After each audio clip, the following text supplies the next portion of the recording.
minutes, let me know if everyone is ready. Are you hooked up? Are you okay? Let me check real quick to see if they've. What's up, y'all? Okay.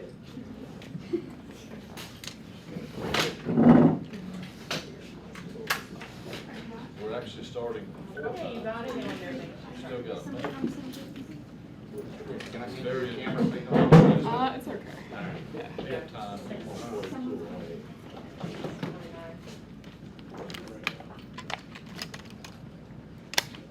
Neil will go over a lot of the information that we had at 5:30 on the conference call. Okay, cool.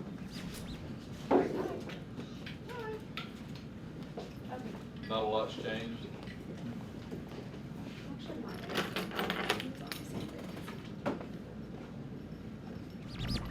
You need to put batteries.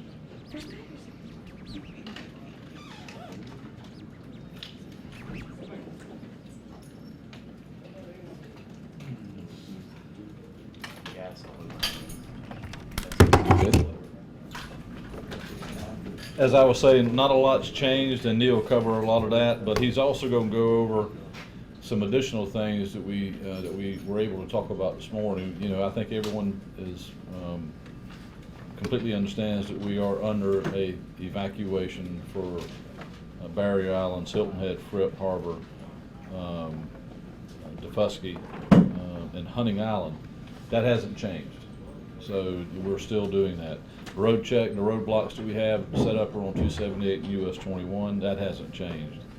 We actually are standing up lights on those roadblocks now, and that will continue through the night into tomorrow unless there's some dramatic change in weather tomorrow. That will continue to be that way. But there's some other concerns that we were able to witness today, and I don't know that we've got photographs, but we'll have some tomorrow for sure.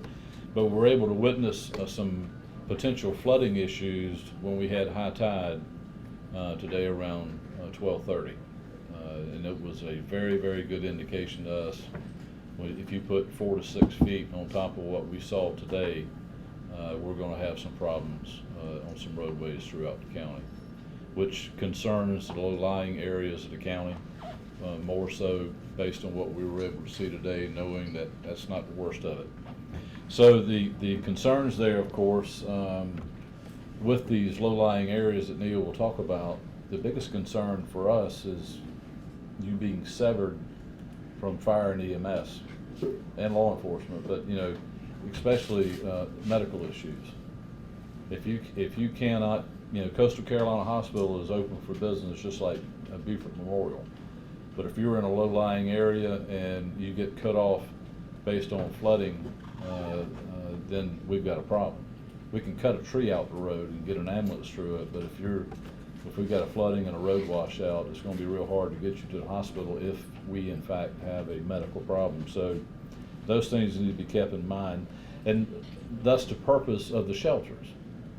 The shelters, Battery Creek and Bluffton High School, McCracken, will be opening tomorrow morning at 9 a.m. So we're going to be pushing pretty hard tomorrow morning that these shelters, one, they'll be open at 9, but we're going to be pushing for our folks in low-lying areas and on the coast to really think about utilizing those shelters during the most dramatic part of the storm, which will be Monday. And we'll have plenty of opportunity to get you there. And if you need help getting there, then of course we'll use Palmetto Breeze and some of the other resources we have to do that. The big thing that I'll talk about in my comments is the fact that we will be starting in 30 minutes for the areas that are currently under the order of evacuation. There'll be a curfew starting at 7 p.m. tonight. And that curfew will run from 7 p.m. to 7 a.m. And it'll run Saturday night, Sunday night, and Monday night. And if we need to extend it past Monday night, we will.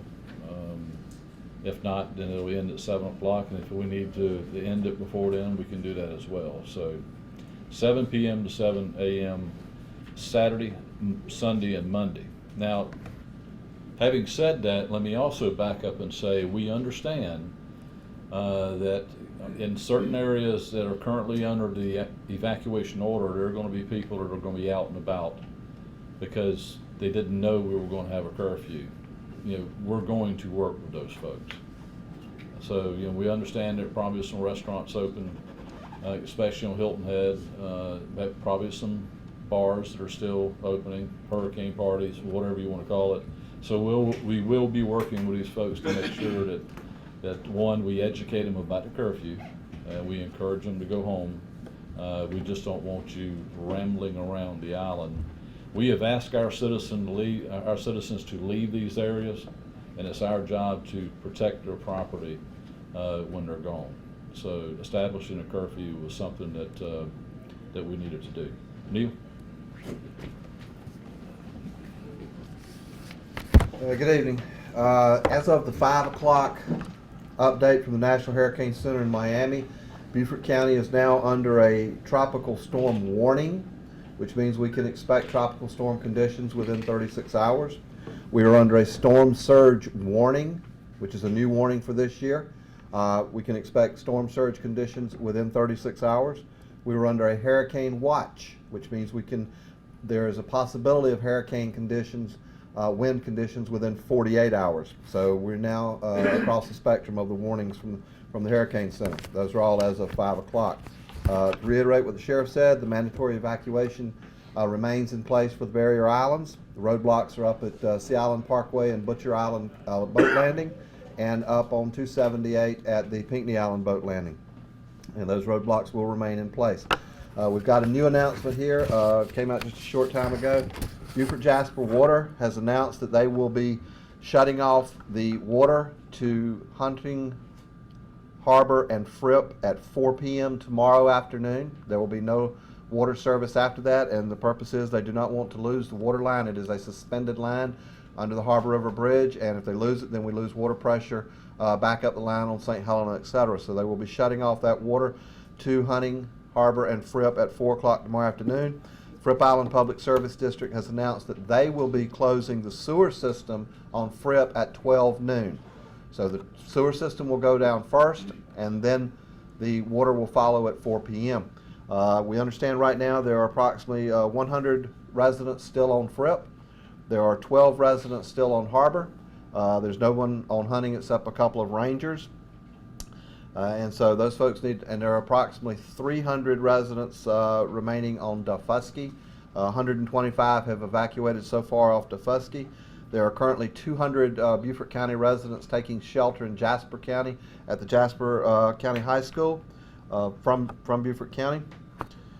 We also, even though it's not in the mandatory evacuation zone, we've continued to have very intense discussions with the Weather Service to understand to the best of their ability what we're facing, and this 4 to 6 foot storm surge remains in the forecast, as do the tropical storm force winds, the 6 or so inches of rainfall predicted with locally higher up to 10 inches, and also the possible hurricane force wind gusts on Sunday evening into Monday and Monday evening. So we want to ask folks that live outside of the mandatory area, but we're called the Low Country for a reason. So there's a number of areas in Beaufort County that we enjoy the vistas every day. They're very close down to sea level. Yards slope down right to the water's edge. These folks need to be thinking about 4 to 6 foot of storm surge coming up towards their house. Go back to last October. Where that debris line ended, it's going to probably be worse than that. So if it got up into your house, and there are a number of houses around here, come to mind Walling Grove, Pleasant Point, out on Stewart Point, Kalawasi, Warsaw Island. All these areas went under some level of inundation during Matthew. You're going to get it again, and probably a little bit worse. So we would encourage those folks to think about that in the next 24 hours and consider going to those shelters or taking safe shelter somewhere in Beaufort County. If you choose not to go to the public shelter, take shelter somewhere in the areas away from that. We're looking for wind damage, we're looking for power outages, we're looking for lines down, trees down, etc.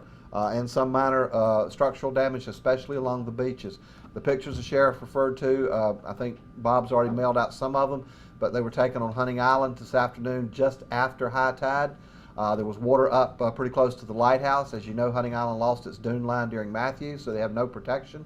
The South Beach parking lots were flooded, all up around the picnic tables at the gift shop at the lighthouse. The campground was pretty much completely flooded, so about 1 o'clock, the Rangers secured the gates, and there are some Rangers standing watch, and that's it. There's nobody else out there. Hunting Island is again partially underwater, and of course they've been having a constant battle since Matthew with the water issues. Beaufort Memorial Hospital emergency room remains open. Coastal Carolina emergency room remains open, and they'll be triaging and transferring patients. Hilton Head Hospital is now closed and is not taking any patients. If either one of those hospitals, once they take emergency patients and they need to move them, they will be transferred to hospitals in the area, whether it's the Medical University or I think Candler, St. Joseph may still be taking patients. Memorial is not in Savannah, so they will be looking to move those folks out. And keep in mind that the helicopter from the Air Medical Services, they can still fly right now, but that situation will change tomorrow as the weather deteriorates because they won't be able to fly in the wind. So again, places like Kane, Walling Grove, Pleasant Point, Kalawasi, Warsaw, those folks need to think about where's that water going to go, 4 to 6 feet. And that's 4 to 6 feet. You look at where the water normally stops, where the normally dry land is, and if we say 4 to 6 feet, we mean at that spot, and then it extends out. And obviously it lowers as it gets further out, but that's an awful lot of water, and where's it going to go? If you look at this map, pretty much anything that's under medium blue is what we're talking about. So I think that's everything I have, sir. Questions? We got any questions for you? Questions? Yes, sir. We've had some questions from people who wonder if the shelters that are set up are pet friendly. The Red Cross shelters are not pet friendly. Thank you. Not, yes, sir. In the back, you had a question? Some people on social media have been saying that since they think it's a dud, they will be returning tomorrow to get back into their house before the storm begins. What do you say to that, and is there technically anything that would stop them from doing so? Are we talking about residents of Hilton Head, Hunting, Harbor, Fripp, or Daufuskie? No, just the normal book.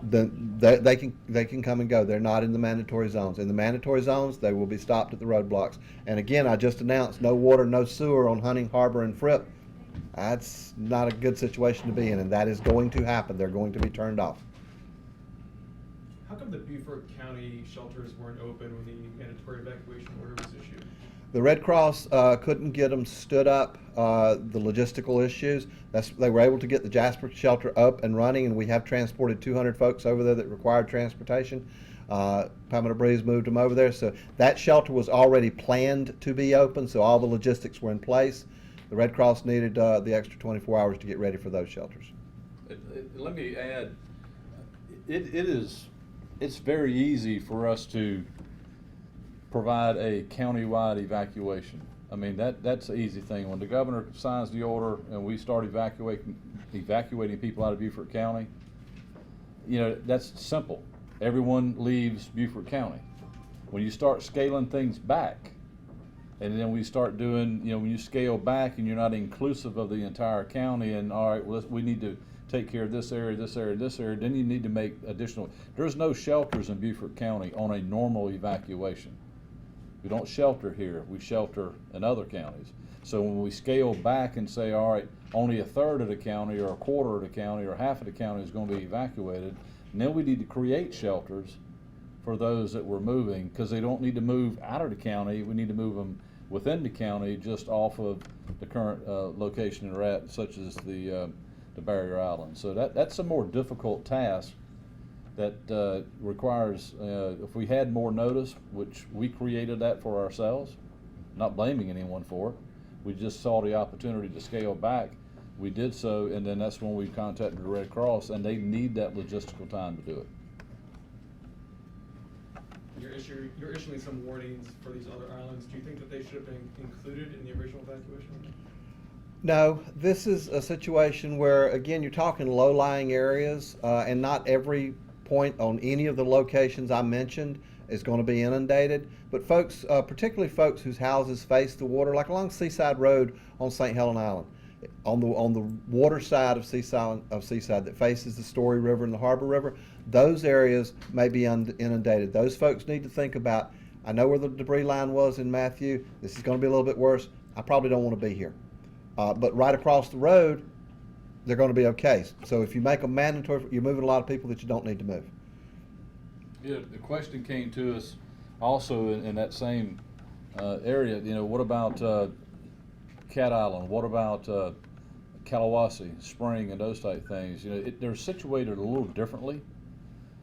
Our fear, of course, is the wind span that we had when we started looking at the distance from Buckingham to Hilton Head. We started looking at, you know, US 21 and what we were looking at Harbor River. That's a big area. A lot of wind, a lot of water, a lot of damage to the causeway. You know, a short causeway is a different story based on how it's positioned, if it's protected by trees and whatnot. So, I mean, all of those things had to be considered.